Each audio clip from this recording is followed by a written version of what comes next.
Imaginary and different था और D plus 1 plus minus 2i था, और एक बार आपका निकल आ रहा गया मान के चलो 3 प्लस माइनस 4i। ओके, तो इमेजिनरी और डिफरेंट।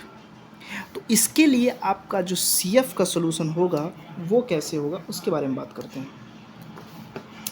तो इसमें पता है आप अल्फ़ा मान लोगे इमेजिनरी वालों को और बीटा मान लोगे, सॉरी अल्फ़ा मान लोगे आपको रियल वाले को और इमेजिनरी मान लोगे और बीटा मान लोगे आप इमेजिनरी वाले को, ओके पार्ट को। तो इसके लिए CF का सोल्यूशन जो होगा वो हो जाएगा C1 e की power alpha x into C1 cos beta x plus C2 sign beta x। आप चुपचाप अल्फ़ा की जो वैल्यू होगी उसको यहाँ पे रख देंगे और बीटा की जो वैल्यू होगी उसको यहाँ पे रख देंगे, बस CF आपका निकल आ जाएगा। अब टाइप 4 में आपका होता है इमेजिनरी एंड रिपीटेड। टाइप 4 में आपका होता है इमेजिनरी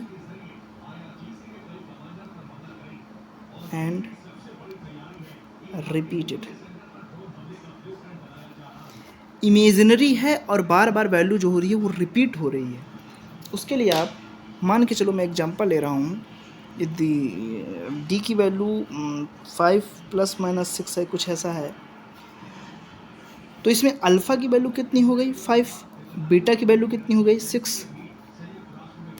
रिपीट कर रही है वैल्यू, रिपीट करने का मतलब एक और आ गया 5 प्लस माइनस 6 से 2 सोल्यूशन निकल कर आ गए। तो अल्फ़ा की वैल्यू 5, बीटा की value 6।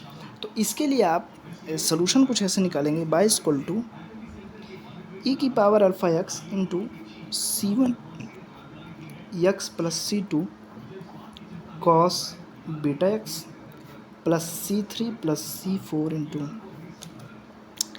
Sign beta x। Okay friends, ये आपके चारों के चारों टाइप के बारे में हमने बात की कि आप एक्सिलरी इक्वेशन को जब सॉल्व करेंगे और डी की जो 4 वैल्यू निकल आएंगी, मतलब 4 तरह से वैल्यू निकल सकती हैं, real and repeated, real and different, imaginary and different, imaginary and repeated. हमने चारों टाइप के बारे में बात की, इससे ज़्यादा कुछ भी बाहर नहीं है। तो सबसे पहले मैं एक बार आपको रिवाइज की दे रहा हूँ अच्छी तरह से कि आपके पास ये जो एक्सिलरी इक्वेशन रहेगा आप इसको सॉल्व करेंगे, डी की वैल्यू आपकी 4 तरह से निकल कर आएगी, real and different, real and repeated, imaginary and different, imaginary and repeated.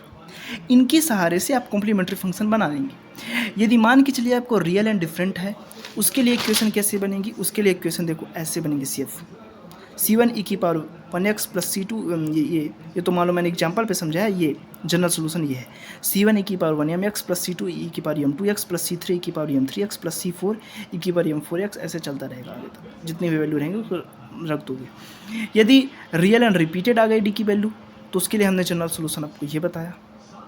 Okay, यदि इमेजिनरी एंड डिफरेंट आ गई तो उसके लिए हमने जनरल सोल्यूशन आपको ये बताया। अल्फ़ा को मान लेना है रियल नंबर और बीटा को मान लेना है इमेजिनरी नंबर और रख देना है। यदि इमेजिनरी एंड रिपीटेड आ गया तो हमने आपको ये बताया। ओके फ्रेंड्स, अब आपकी क्लैरिटी के लिए जब मैं प्रॉब्लम लूँगा तो आपके सारे के सारे डाउट अच्छी तरह से क्लियर होंगे।